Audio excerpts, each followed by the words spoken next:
Hello everyone, welcome to new movie 431। दोस्तों, आज की हमारी मूवी है हॉकस पॉकस पार्ट 2। पार्ट 1 का लिंक आपको इसी वीडियो की डिस्क्रिप्शन में मिल जाएगा। तो चलिए पार्ट 2 की कहानी को शुरू करते हैं। मूवी की शुरुआत सन 1653 सेलम गांव को दिखाते हुए होती है, जहां हम विनी नाम की लड़की को देखते हैं, जो सभी गाँव वालों को धक्का देते हुए अपने घर के अंदर आती है, जहां उसकी छोटी बहनों ने विनी के 16वें बर्थडे की तैयारी कर रखी होती है। मगर विनी को उनका बनाया केक पसंद नहीं आता, तो विनी की बहनें उसे गिफ्ट में एक स्पाइडर देती हैं, जिसे देखकर विनी खुश हो जाती है। और तभी गांव का लीडर टोनी सभी गांव वालों के साथ विनी के घर के बाहर आ जाता है। दरअसल इस गांव की परंपरा होती है कि जब लड़की 16 साल की हो जाती है तो उसे गांव के किसी एक लड़के से शादी करनी होती है। टोनी विनी से शादी करने के लिए यहाँ एक लड़के को लेकर आता है, मगर विनी उस लड़के से शादी करने से मना कर देती है। और वो वहाँ पर खड़े एक लड़के जिसका नाम बिली है, वो कहती है कि मैं उससे प्यार करती हूँ, मगर बिली गांव वालों से कहता है कि ये झूठ बोल रही है। ये सुनकर टोनी विनी से कहता है कि अब तुम्हें मेरे पसंद किए हुए लड़के से ही शादी करनी होगी, मगर विनी साफ साफ मना कर देती है। तो टोनी जबरदस्ती उसकी शादी करवाने ले जाने लगता है। तभी विनी का स्पाइडर टोनी के ऊपर आ जाता है, जिसे देखकर टोनी बहुत ज्यादा डर जाता है और पूरे गाँव वाले इधर उधर भागने लगते हैं। इसी दौरान वो तीनों बहनें गांव से भागकर एक घने जंगल में आ जाती है। यहाँ एक अजीब सा पक्षी इन बहनों को बहुत ध्यान से देख रहा था और इनकी बातें सुन रहा था। और अगले ही पल हमें पता चलता है कि वो पक्षी एक विच है। वो विच विनी की बहन को पकड़ लेती है, तो विनी उसे कहती है कि मेरी बहन को छोड़ दो। वो विच विनी की बहन को छोड़कर विनी को पकड़ लेती है। तभी उस विच को कुछ एहसास होता है। वो समझ जाती है कि विनी अपनी बहनों से बहुत अलग है।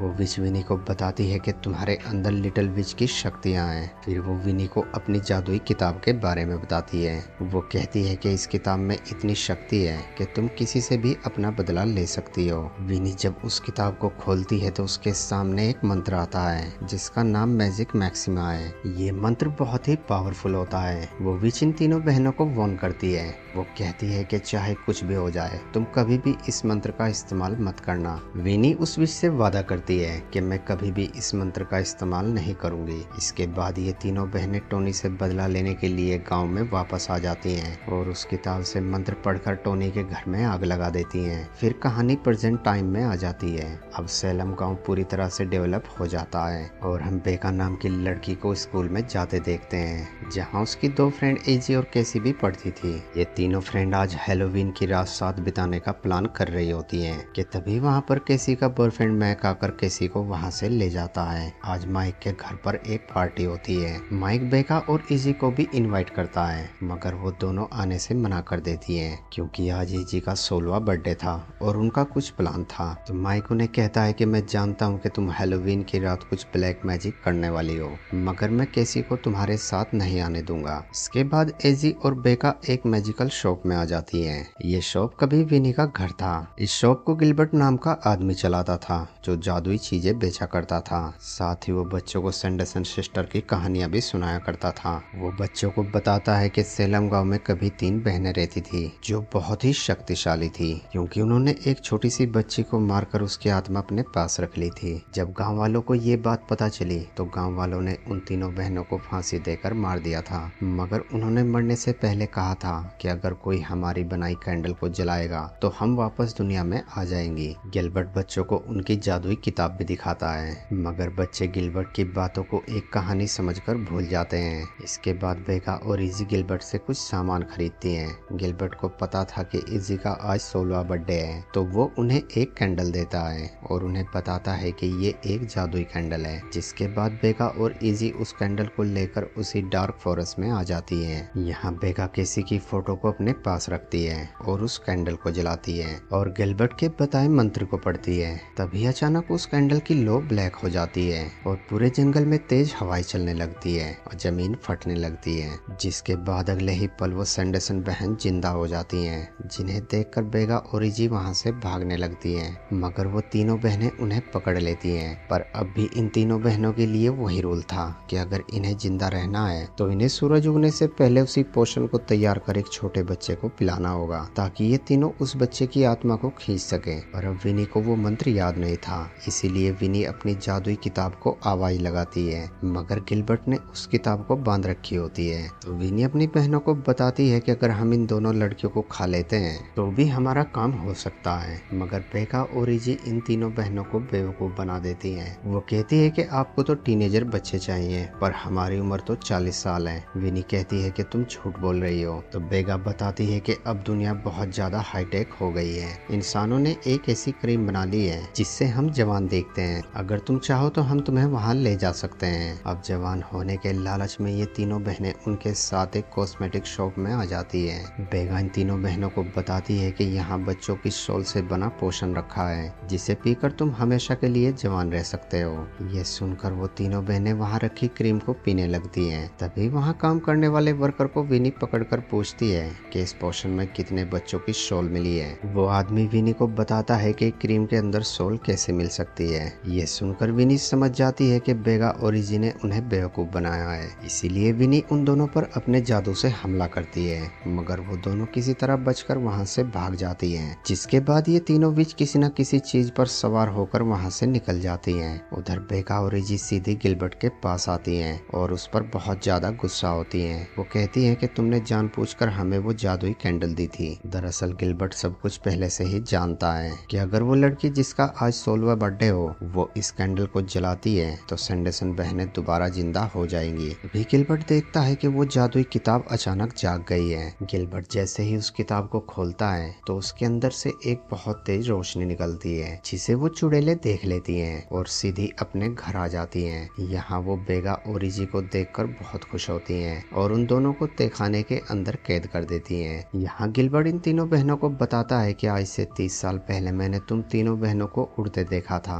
और जब कब्रिस्तान में तुम तीनों बहनें मरी थी तब भी मैं वहीं मौजूद था और उसी वक्त मैंने फैसला किया था कि एक दिन मैं तुम तीनों बहनों को दोबारा जिंदा करूंगा और आज मैं कामयाब हो गया। यहाँ विनी अपनी बहनों से कहती है कि अब उन्हें सोल पोषण की जरूरत नहीं है क्योंकि अब वो उस किताब के सबसे शक्तिशाली मंत्र को पढ़ेगी, पर मेरी कहती है कि तुमने तो वादा किया था कि तुम उस मंत्र को कभी भी नहीं पढ़ोगी। इस पर विनी कहती है कि वो वादा मैंने आज से 300 साल पहले किया था। अब विनी जैसे ही मैजिक मैक्सिमा मंत्र पढ़ती है तो इन्हें पता चलता है कि इस मंत्र को वर्क करवाने के लिए इन्हें बहुत सी चीजों की जरूरत पड़ेगी, जैसे कि इनकी दुश्मन का खून और जो इनसे प्यार करता है उसका सर चाहिए। अब विनी को याद आता है कि इनका सबसे बड़ा दुश्मन टोनी था, तो विनी अपने जादू से टोनी के वंशज का पता लगाने लगती है। तो इन्हें पता चलता है कि कैसी और कैसी के डैड टोनी के वंशज हैं और अब इनसे प्यार करने वाला तो सिर्फ बिली था, तो इन्हें बिली का सर चाहिए था। तो ये तीनों बहनें गिलबर्ट को बिली का सर लाने को कहती हैं। वैसे तो गिलबर्ट बहुत ज्यादा डरा हुआ था, मगर वो अब इनके चुंगल में फंस चुका था। बेका और रिजी इन तीनों बहनों की बातें सुन लेती हैं और समझ जाती हैं कि अब कैसी और उसके डैड की जान को खतरा है। वो तीनों चुड़ैलें कैसी और उसके डैड का खून लेने चली जाती है। वहीं इजी और बेका को विनी के जादू के तोड़ने का मंत्र मिल गया था, मगर उस मंत्र से कुछ भी नहीं होता। तो इजी अपना हाथ घुमाने लगती है और अचानक उसके हाथ से रोशनी निकलने लगती है। यहाँ पता चलता है कि इजी भी एक चुड़ैल है, मगर ये बात उसे पता नहीं होती। इजी अपने जादू से वहाँ पर एक सीढ़ी बना देती है जिसकी मदद से ये दोनों वहाँ से बाहर आ जाती हैं और कैसी के डैड को सच बताने जाने लगती हैं। उधर गिलबर्ट बिली को कब्र से बाहर निकाल लेता है, मगर बिली विनी के पास जाने से मना कर देता है। यहाँ बिली गिलबर्ट को बताता है कि वो विनी से प्यार नहीं करता। वो कहता है कि मैंने बस अनजाने में एक बार उसे किस किया था और विनी ने ये बात पूरे सेलम में फैला दी थी। अब गिलबर्ट बिली को अपने साथ ले जाने के लिए झूठ बोलता है। वो बिली से कहता है कि मैं उन तीनों बहनों को मारना चाहता हूँ और इसीलिए मुझे तुम्हारी जरूरत है। गिलबर्ट की ये बातें सुनकर बिली उसके साथ चलने के लिए मान जाता है। वहीं बेका और एजी केसी के घर पहुंच जाती हैं और उसे सारी सच्चाई बता देती है। तभी हम माइक को देखते हैं जिसके पीछे वो चुड़ैलें लगी होती हैं। ये देखकर वो तीनों दोस्त घर के अंदर आ जाती हैं और दरवाजे को लॉक कर देती हैं, मगर वो तीनों चुड़ैलें फिर भी घर के अंदर आ जाती हैं। बेका इन तीनों बहनों को अपनी बातों में उलझा कर रखती है। तब तक केसी और एजी इनके चारों ओर नमक का एक घेरा बना देती हैं ताकि ये तीनों बहनें यहाँ से भाग ना पाएं। विनी उन पर अपने जादू से हमला करती है, मगर नमक होने की वजह से उसका जादू नाकाम हो जाता है। अब बेगा और उसकी दोस्त को सुबह होने का इंतजार था, क्योंकि अगर इन तीनों बहनों ने वो गाढ़ा नहीं पिया तो सुबह होते ही ये तीनों बहनें मर जाएंगी। तभी वहाँ पर केसी के डैड भी आ जाते हैं। बेगा उसे भी सारी बात बताती है, मगर केसी के डैड को उनकी बातों पर विश्वास विश्वास नहीं होता और वो गुस्सा होकर अपने कमरे में चले जाते हैं। तब तक मेरी के रोबोटिक वैक्यूम क्लीनर आकर उस नमक को साफ कर देते हैं, जिसके बाद ये तीनों चुड़ैलें आजाद हो जाती हैं। विनी केसी को उठाकर वहाँ से ले जाती है। इजी अपनी दोस्त को बचाने के लिए अपने हाथ को ऊपर करती है तो उसके हाथों से तेज रोशनी निकलती है, जिसे देखकर बेगा उससे पूछती है कि तुम ये सब कैसे कर रही हो, मगर इस बारे में इजी को कुछ भी पता नहीं होता। उधर गिलबर्ट बिली को लेकर विनी के घर यानी अपनी शॉप पर आ जाता है।